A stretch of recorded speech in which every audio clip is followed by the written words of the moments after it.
हिंदू धर्म के अनुसार कैलाश पर महादेव, ब्रह्मलोक में ब्रह्मदेव बसते हैं। उसी तरह भगवान विष्णु का निवास वैकुंठ में बताया गया है। वैकुंठ लोक की स्थिति 3 जगह बताई गई है, धरती पर, समुद्र में और स्वर्ग के ऊपर। वैकुंठ को विष्णु लोक और वैकुंठ सागर भी कहते हैं। भगवान श्री कृष्ण के बाद इसे गोलोक भी कहा जाता है, जो कि श्री कृष्ण और विष्णु एक ही है, इसीलिए श्री कृष्ण के निवास स्थान को भी वैकुंठ कहा जाता है। पहला वैकुंठ धाम। धरती पर बद्रीनाथ, जगन्नाथ और द्वारिकापुरी को भी वैकुंठ धाम कहा जाता है। चारों धामों में सर्वश्रेष्ठ, हिंदुओं का सबसे पावन तीर्थ बद्रीनाथ नर और नारायण पर्वत श्रृंखलाओं से घिरा अलकनंदा नदी के बाएं तट पर नीलकंठ पर्वत श्रृंखला की पृष्ठभूमि पर स्थित है। भारत के उत्तर में स्थित ये मंदिर भगवान विष्णु का दरबार माना जाता है।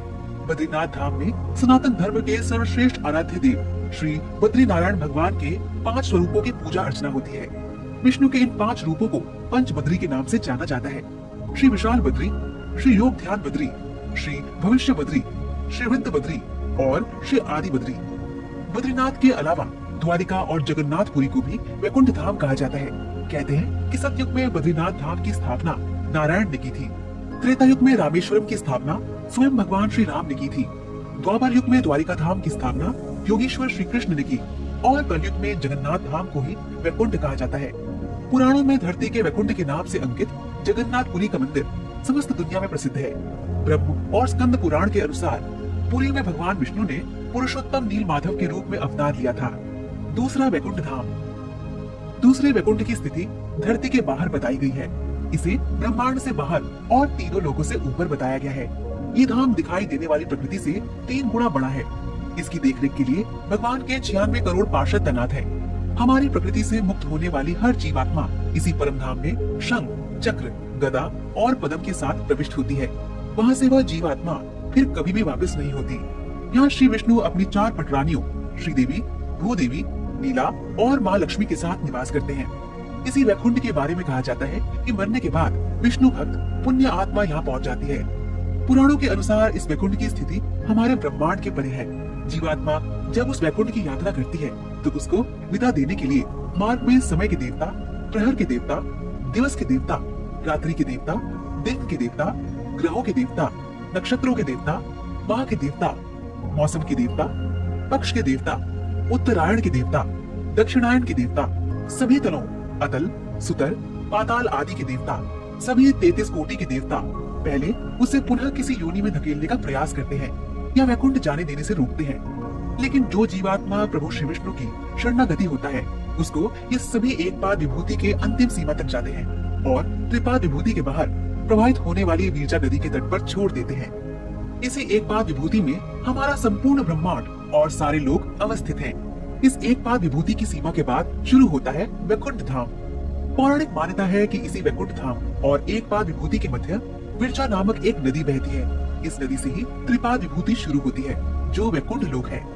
मुक्त होने वाली जीवात्मा को जब सभी देवता विरजा नदी तक छोड़कर जाते हैं तब वह जीवात्मा नदी में डुबकी लगाकर उस पार चली जाती है। उस पार से पार्षदगण उसको सीधे श्री हरि विष्णु के पास ले जाते हैं। वहाँ वह उनके दर्शन करके परम आनंद को प्राप्त करता है और इस प्रकार त्रिपाद विभूति में ही वह जीवात्मा सदा के लिए स्थापित हो जाती है।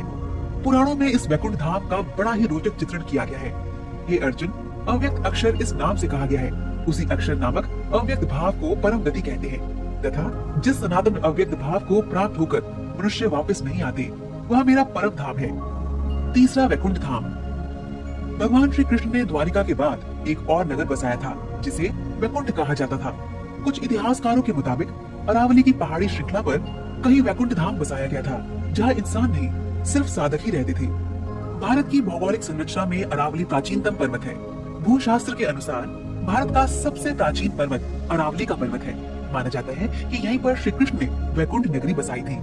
राजस्थान में ये पहाड़ दक्षिण पूर्व दिशा से चलता हुआ ईशान दिशा में करीब दिल्ली तक पहुंचा है। अरावली या अरवली उत्तर भारतीय पर्वतमाला है। राजस्थान राज्य की पूर्वोत्तर क्षेत्र से गुजरती 560 किलोमीटर लंबी इस पर्वतमाला की कुछ चट्टानी पहाड़ियां दिल्ली के दक्षिण हिस्से तक चली गई हैं।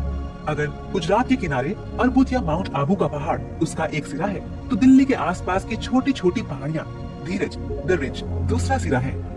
वैकुंठ और परम धाम में अंतर। परम धाम कहते हैं कि परम धाम में जाने के बाद जीवात्मा सदा के लिए जीवन और मरण के चक्र से मुक्त हो जाती है। ये धाम सबसे ऊपर अर्थात सर्वोच्च है।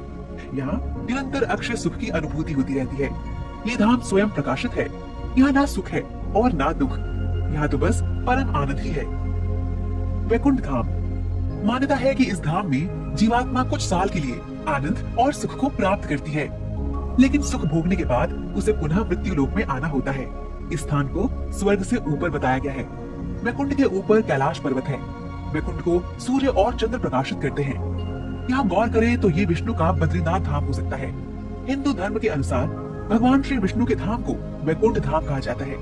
आपने 4 धामों के नाम तो सुने ही होंगे, बद्रीनाथ, द्वारिका, जगन्नाथ और रामेश्वरम। इसमें से बद्रीनाथ धाम भगवान विष्णु का धाम है। मान्यता के अनुसार इसे भी वैकुंठ कहा जाता है। ये जगत पालक भगवान विष्णु का वास होकर पुण्य, सुख और शांति का लोक है। हे अर्जुन, जिस परम पद को प्राप्त होकर मनुष्य लौटकर संसार में नहीं आते, उस स्वयं प्रकाश परम पद को न सूर्य प्रकाशित कर सकता है, न चंद्रमा और न अग्नि ही। वही मेरा परम धाम है। हे अर्जुन, ब्रह्मलोक सहित सभी लोग पुनरावर्ती हैं, परंतु हे कुंती पुत्र, मुझे प्राप्त होकर पुनर्जन्म नहीं होता, क्योंकि मैं काल अतीत हूँ।